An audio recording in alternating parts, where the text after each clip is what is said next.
Hi guys, welcome to our channel Explain World. हमें आप लाते हैं हॉलीवुड मूवीज की हिंदी एक्सप्लेनेशन। तो इस बार हम करेंगे बहुत ही बेहतरीन मूवी जो आपको बहुत ज्यादा पसंद आएगी। He is just not that into you.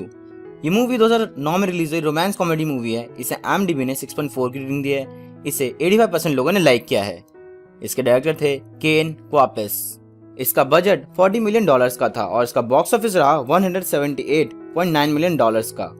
इस मूवी में आप सबके फेवरेट एक्टर और एक्ट्रेस हैं, जैसे स्कारलेट जॉनसन ने रोल प्ले किया एना का, जेनिफर गुडविन ने रोल प्ले किया जीजी फिलिप्स का, जेनिफर कोनाली ने रोल प्ले किया है जेनी का, जेनिफर एनिस्टन ने रोल प्ले किया बेथ मर्फी का, बेन एफ्लेक ने रोल प्ले किया नील का, ब्रैडली कूपर ने रोल प्ले किया बेन का, और भी कई इंटरेस्टिंग कैरेक्टर्स हैं इस मूवी में। ये मूवी एक बहुत ही बड़ा मल्टी स्टारर पैक है। ये कहानी बेसिकली 9 लोगों के उथल पुथल हो रहे रिलेशनशिप पर बेस्ड है। ये मूवी 2004 में I book he just not that into you पर बनी है। ये कहानी बहुत ही ज्यादा इंटरेस्टिंग है।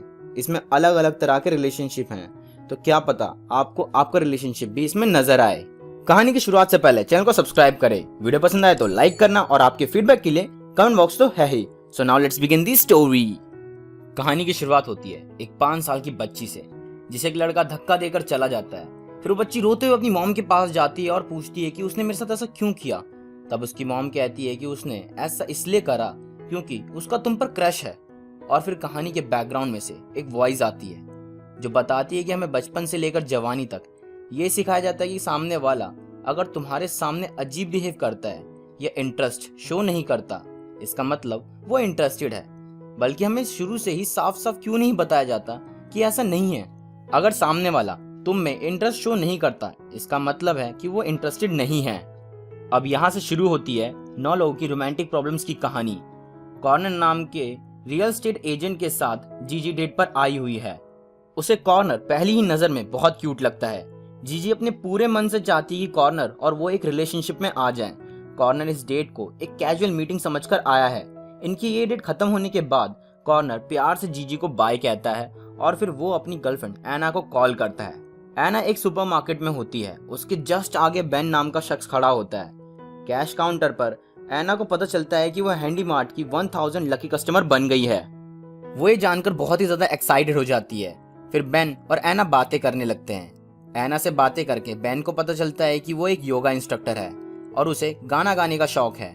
बेन एना की ब्यूटी से अट्रैक्ट होते हुए खुद को रोकता है और एना से कहता है कि मैं मैरिड हूँ।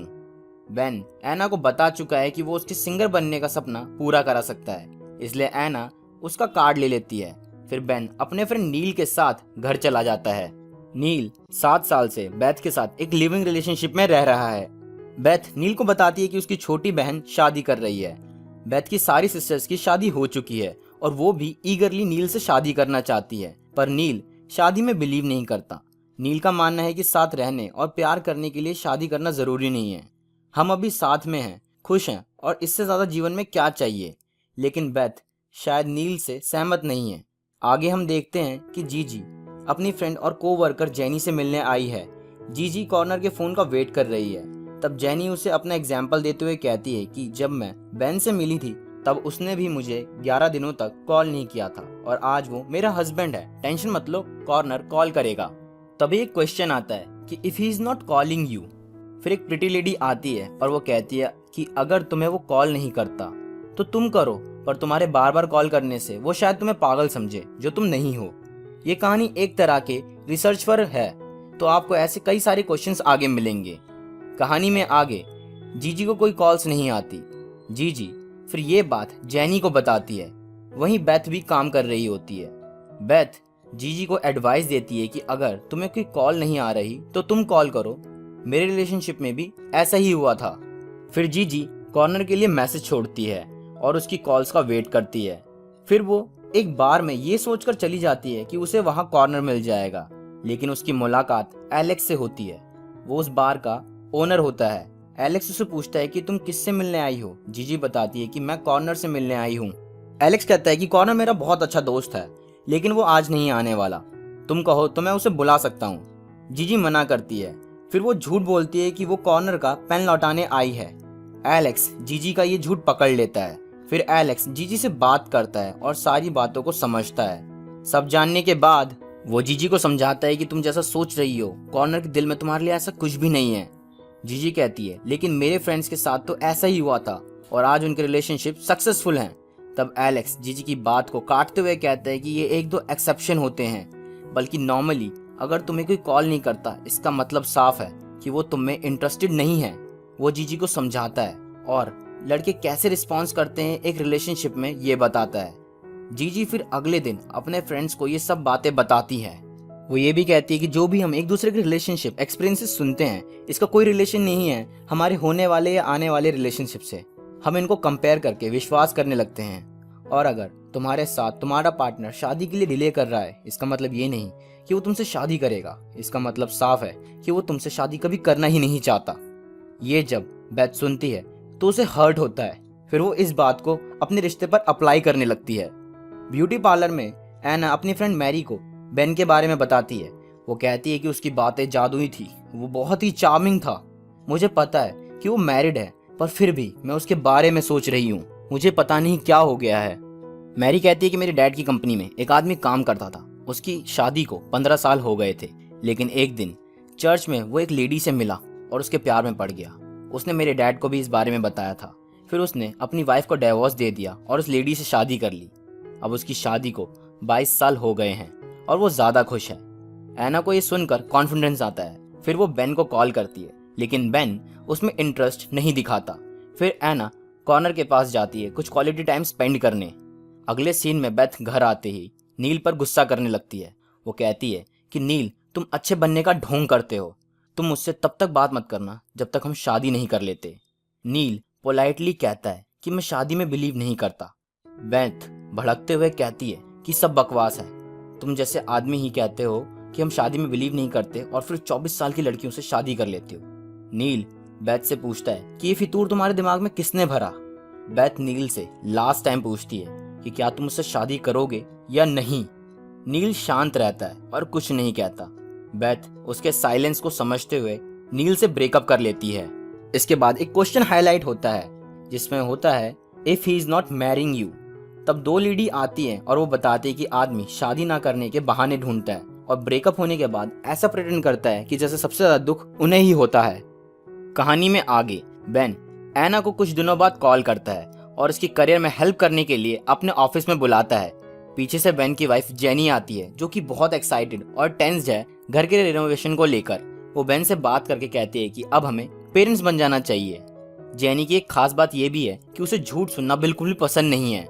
इसके बाद जेनी जीजी के साथ बार में जाती है। वहाँ जीजी एक आदमी से मिलती है, दोनों बातें करते हैं और नंबर एक्सचेंज करते हैं।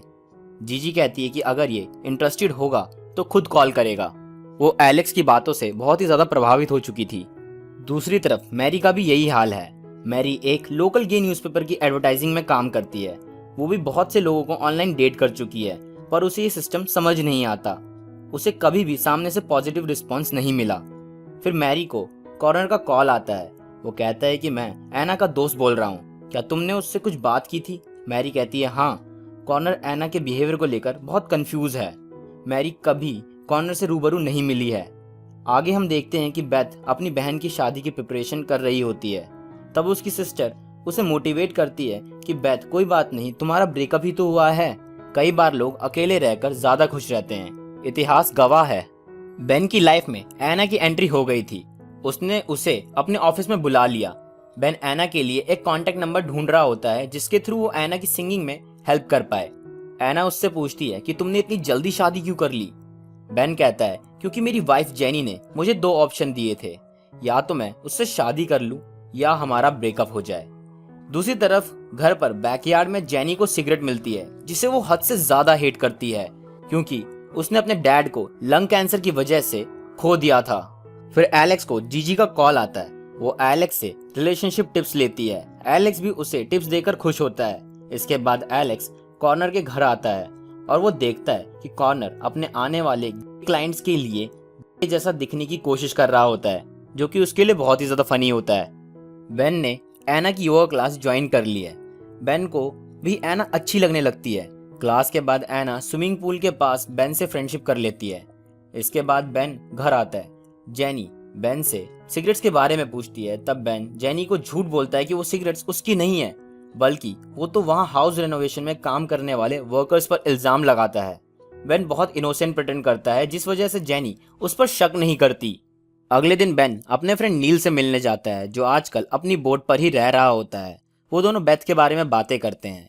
इसके बाद फिर बेथ की बहन की शादी के दौरान भी उसे अपने रिलेटिव से कई बातें सुनने को मिलती हैं। लोग उसकी उम्र और शादी न होने के बारे में बातें बनाने लगते हैं। इन सब बातों से अपसेट बेथ को उसके फादर समझाते हैं। वो कहते हैं कि बेटा, तुम सबसे अलग हो, तुम स्पेशल हो, इन सब फालतू बातों पर ध्यान मत दो, तुम मेरी सबसे फेवरेट डॉटर हो। जीजी की लाइफ बहुत ही कंफ्यूजिंग चल रही होती है। जब वो एक आदमी को डेट कर रही होती है, तब वो एलेक्स को फोन करके उसे उस आदमी के बारे में बताती है। एलेक्स जीजी को कहता है कि तुम वहां से निकलो, वो बंदा सीरियस नहीं है।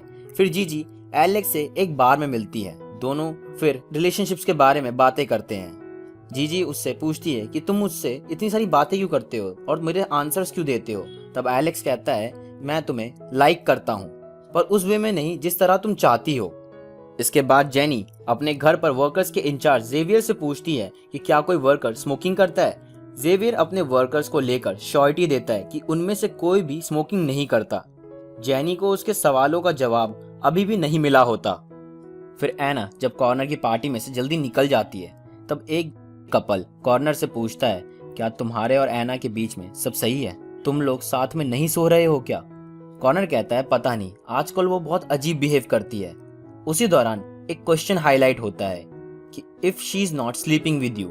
तब एक आदमी इस सवाल का जवाब देते हुए कहता है कि अगर वो तुम्हारे साथ नहीं सो रही है, इसका मतलब उसका इंटरेस्ट तुम में से खत्म हो गया है या उसे कोई और इंटरेस्टिंग इंसान मिल गया है। वो तुम्हें एकदम से नहीं छोड़ेगी, वो तुम्हें थोड़ा टाइम देगी और धीरे धीरे छोड़ देगी। अब कहानी में आगे बेन ने एना के साथ फिजिकल रिलेशनशिप बना लिया है। बेन एना में बहुत ज्यादा खो गया है। एना ये बात मैरी को बताती है।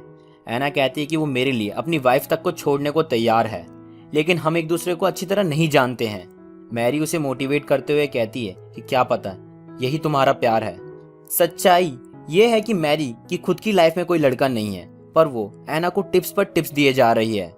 जीजी अपने घर पर टीवी देख रही होती है, तभी उसे एलेक्स कॉल पर एक हाउस पार्टी में इनवाइट करता है। जीजी खुश हो जाती है। अगले दिन ऑफिस में जीजी जेनी को बताती है कि एलेक्स मुझसे प्यार करता है। मैंने उसके साइंस को समझा है, जैसे वो हमेशा मेरे से बात करने के लिए रेडी रहता है, मेरी हेल्प करता है, फालतू लोगों से मुझे बचाता है, और तो और उसने मुझे पार्टी में भी बुलाया है। इसके बाद जब जेनी बेन के साथ घर की शॉपिंग के लिए जाती है, वहां बेन के मन में गिल्ट होता है। तभी वो जेनी को बता देता है कि मैं किसी के साथ सो चुका हूँ। जेनी ये सुनकर पागल हो जाती है और वो बेन से कहती है कि तुम ही हो जो सिगरेट पीते हो। बेन इस बात को साफ नकार देता है। वो वहां से बाहर चली जाती है। बेथ की सिस्टर की मैरिज रिसेप्शन पार्टी के दौरान उसके डैड को हार्ट अटैक आ जाता है। वो सारी बहनें बहुत ही ज्यादा परेशान हो जाती है। जीजी एलेक्स की पार्टी को होस्ट करने लग जाती है। पार्टी खत्म होने तक वो वहीं रहती है। जब वो एलेक्स को अकेला पाती है, तब जीजी उसे किस करने लगती है, पर एलेक्स उसे साफ साफ मना कर देता है कि वो उससे प्यार नहीं करता। वो कहता है कि तुम एक बात को ढंग से समझती क्यों नहीं हो। एलेक्स जीजी की फीलिंग्स की इंसल्ट कर देता है। जीजी कहती है कि मैं ऐसी इसलिए हूँ क्योंकि मैं बहुत ही ज्यादा केयर करती हूँ, पर तुम्हारे लिए तो औरतें एक यूज करने की चीज हैं। तुम किसी की केयर नहीं करते और मुझे पता है मैं अपने लिए एक बेस्ट पार्टनर ढूंढ लूंगी और वो मुझे बहुत जल्दी मिलेगा। बेथ अपने फादर का ध्यान रख रही होती है। उसकी सिस्टर के हस्बैंड बस टेलीविजन से चिपके रहते हैं और घर का खाना खत्म कर रहे होते हैं। उनमें से कोई भी बेथ की हेल्प नहीं करता। जेनी की लाइफ में भी उथल पुथल मची हुई है। जेनी जीजी को सब बताती है। उसका कहना होता है कि सब मेरी गलती है, मैंने ही बेन को शादी के लिए फोर्स किया था, और सबसे बड़ी बात तो ये, हमने तब से लेकर अब तक सेक्स नहीं किया है। इस वजह से बेन से गलती हुई है और वो इतना लॉयल है कि उसने मुझे ये पहले ही बता दिया। जीजी आज मुझे एक पर्सनल डे की जरूरत है, और वो वहां से चली जाती है। इसके तुरंत बाद एक क्वेश्चन हाईलाइट होता है कि if he is sleeping with someone else. तो हमें एक ओल्ड लेडी को दिखाया जाता है। वो हमसे अपना एक्सपीरियंस शेयर करती है। वो कहती है कि मेरे फर्स्ट हस्बैंड ने अपनी सेक्रेटरी के साथ मिलकर मुझ पर चीट किया। फिर मेरे सेकंड हस्बैंड ने मुझे मेरी सिस्टर के साथ मिलकर धोखा दिया, लेकिन मेरा थर्ड हस्बैंड वो इतना समझदार और चालाक था। मैंने उससे पकड़ने की इतनी कोशिश की, पर उसने कोई सबूत नहीं छोड़ा। उसके मरने के बाद मुझे पता चला कि उसका अफेयर एक ऑस्ट्रियाई लेडी से था, और मुझे अभी लगता है कि इन सबसे ज्यादा मैं स्मार्ट हूँ। मेरे 3 हस्बैंड रह चुके हैं और काउंटलेस बॉयफ्रेंड, और मुझे आज तक कोई नहीं पकड़ पाया। कहानी में आगे बेन एना के साथ ऑफिस में सेक्स करने ही वाला होता है, तभी वहां जेनी आ जाती है। बेन एना को क्लोजेट में छुपा देता है। जेनी वहां पर अपनी शादी को बचाने आई होती है। वो नहीं चाहती कि बेन उसे नापसंद करे। अपनी शादी को बचाते हुए वो बेन के साथ सेक्स करती है, और यही सारी बातें एना सुन लेती है। जेनी के वहां से जाने के बाद एना क्लोजेट से बाहर निकलती है और रोने लगती है। वो बेन पर गुस्सा करते हुए कहती है कि मुझे हाथ मत लगाना। फिर वो अपना अफेयर बेन के साथ खत्म करके वहां से चली जाती है। एना गुमसुम सी बैठी होती है, तभी वहां कॉर्नर आ जाता है। एना कॉर्नर से बातें करती है। वो उससे कहती है कि मुझे एक फुल ऑन सीरियस रिलेशनशिप चाहिए। कॉर्नर कहता है हाँ मुझे भी यही चाहिए। फिर दोनों इंटीमेट होते हैं, लेकिन एना अभी भी किसी सोच में है। दूसरी तरफ बेथ घर के कामों में बिजी होती है। उसके सर पर बहुत लोड है। तभी बेथ किचन में नील को देखती है जो कि डिशेस धो रहा होता है। वो उसके फादर के लिए हेल्दी खाना और कुछ सप्लाईज लाया होता है। बेथ इमोशनल होकर नील को गले से लगा लेती है। जेनी अपने रेनोवेटेड घर को देखकर बहुत खुश होती है। फिर वो सारी चीजों को सेट करने लगती है। तभी बेन के कपड़ों में से उसे सिगरेट का पैकेट मिलता है। उसे देखकर वो बहुत ही ज्यादा गुस्सा हो जाती है। वो घर में तोड़फोड़ करती है, बेन की चीजों को फेंक देती है। कुछ देर बाद बेन घर आता है। उसे उसकी सारी चीजें स्टेयरकेस पर मिलती हैं। उनके साथ सिगरेट का बॉक्स भी होता है, और उसे जेनी का एक नोट मिलता है जिस पर लिखा होता है कि मुझे डाइवोर्स चाहिए। इसके बाद हम देखते हैं कि कॉर्नर एना को एक घर दिखाता है। एना घर देखकर बहुत ज्यादा खुश होती है। तभी कॉर्नर एना को शादी के लिए प्रपोज करता है। एना ये कहकर मना कर देती है कि कॉर्नर तुम मुझे वो दे रहे हो जो हर लड़की चाहती है, पर मैं इसे एक्सेप्ट नहीं कर सकती। कॉर्नर एना की बातों को समझता है और वो दोनों बस दोस्त बन जाते हैं। एलेक्स के दिमाग में जीजी के कहे वर्ड्स घूमते रहते हैं। उसका काम में मन नहीं लग रहा होता। फिर एलेक्स को रियलाइज होने लगता है कि वो जीजी से प्यार करता है। इसके बाद वो उसे कई सारे फोन्स करता है, कई सारे मैसेजेस करता है, पर उसे कोई रिस्पॉन्स नहीं मिलता। जीजी एक अच्छी डेट से वापस आई होती है। तभी एलेक्स उसके अपार्टमेंट पर पहुंच जाता है। वो जीजी से अपने प्यार का इजहार करता है। वो कहता है कि जीजी मैं हमेशा औरतों से सेफ डिस्टेंस बना के चलता था, पर जब से तुमसे मिला हूँ तुम्हारे बारे में ही सोच रहा हूँ। जीजी कहती है कि रूल्स के हिसाब से नहीं हो रहा है। तभी एलेक्स उसे किस कर लेता है। जीजी हंसते हुए कहती है कि मैं एक्सेप्शन हूँ, और दोनों किस करने लगते हैं। बेथ नील से मिलने उसकी बोट पर जाती है। वो उससे थैंक यू कहती है उसकी हेल्प करने के लिए। नील कहता है कि थैंक्स की कोई बात नहीं है, मैं वही पुराना नील हूँ, मैं तुम्हारे लिए कुछ भी कर सकता हूँ, बस मैं तुम्हें वो नहीं दे सकता जो तुम चाहती हो। बेथ कहती है मैं तुम्हें चाहती हूँ, मुझे कोई फर्क नहीं पड़ता हम शादी करें या ना करें, तुम मेरे लिए कमिटेड हो, तुम मेरे लिए एक हस्बैंड से ज्यादा हो। इस तरह इन दोनों का भी पैचअप हो जाता है। नील के घर पर बेथ को नील के पैंट की पॉकेट में रिंग मिलती है। तभी नील उसे शादी के लिए प्रपोज कर देता है। बेथ बहुत ही ज्यादा इमोशनल हो जाती है। वो बहुत ही ज्यादा खुश होती है, जैसे उसे बहुत बड़ी खुशी मिली हो। फिर नील और बेथ दोनों बोट पर शादी कर लेते हैं। कहानी में आगे कॉर्नर एक रेस्टोरेंट में बैठा होता है। मैरी भी वहीं होती है। वो कॉर्नर को एड्स के थ्रू पहचान लेती है और उसे कॉल करती है। कॉर्नर मैरी से बातें करने लगता है। फिर मैरी कॉर्नर को सरप्राइज देती है। कॉर्नर से बात करने के बाद मैरी अपना सोशल वेबसाइट से अकाउंट डिलीट कर देती है और वो दोनों एक दूसरे को डेट करने लगते हैं। अगले सीन में हम देखते हैं कि एना एक नाइट क्लब में गा रही है। बेन अकेला सुपरमार्केट बियर खरीदने गया है जहां वो कभी एना को मिला था। जेनी ने एक नए अपार्टमेंट में मूव कर लिया है। उसने अपनी लाइफ की शुरुआत दोबारा से की है। जी एलेक्स के साथ खुश है। उसकी इतनी मेहनत के बाद उसे अपने लिए एक परफेक्ट पार्टनर मिल गया। इसी के साथ कहानी खत्म हो जाती है। The end. इस कहानी से हमें पता चला कि आपको आपका साथी जरूर मिलेगा और आपकी खुद की हैप्पी एंडिंग होगी, पर कभी के बार तो हम हैप्पी एंडिंग ढूंढने में इतना फोकस हो जाते हैं कि हम अपने आसपास की चीजों को नजरअंदाज कर देते हैं। ये जीवन का सच है। कुछ लोग आपके साथ रहते हैं, कुछ लोग नहीं रहते। हो सकता है आपकी वंडरफुल एंडिंग में कोई शामिल ही ना हो, आप खुद के लिए ही काफी हो सकता है आपकी स्टोरी सुनाई गई कहानी से थोड़ी अलग हो। इसलिए सर उठाओ, आगे देखो और चलते चलो। कोई फर्क नहीं पड़ता आपको कॉल्स ना आते हो, आप अकेले परेशान हो, बस कभी होप लूज मत करना। इसी तरह के अपने फेवरेट मूवीज और शोज देखने के लिए चेक इन करें Amazon प्राइम पर। और ये मूवी भी आपको वहीं मिलेगी, लिंक इन डिस्क्रिप्शन। तो मैं आशा करता हूँ आपको स्टोरी पसंद आई हो। वीडियो पसंद आए तो लाइक करना। आपको कौन सा कपल सबसे अच्छा लगा कमेंट में जरूर बताएं। फीडबैक देना ना भूले। जाते जाते अपनी फेवरेट मूवीज की एक्सप्लेनेशन के लिए सब्सक्राइब करें एक्सप्लेन्ड वर्ल्ड को। मैं मिलूंगा आपसे नेक्स्ट बेस्ट स्टोरी साथ, तब तक के लिए बाय बाय, सायोनारा।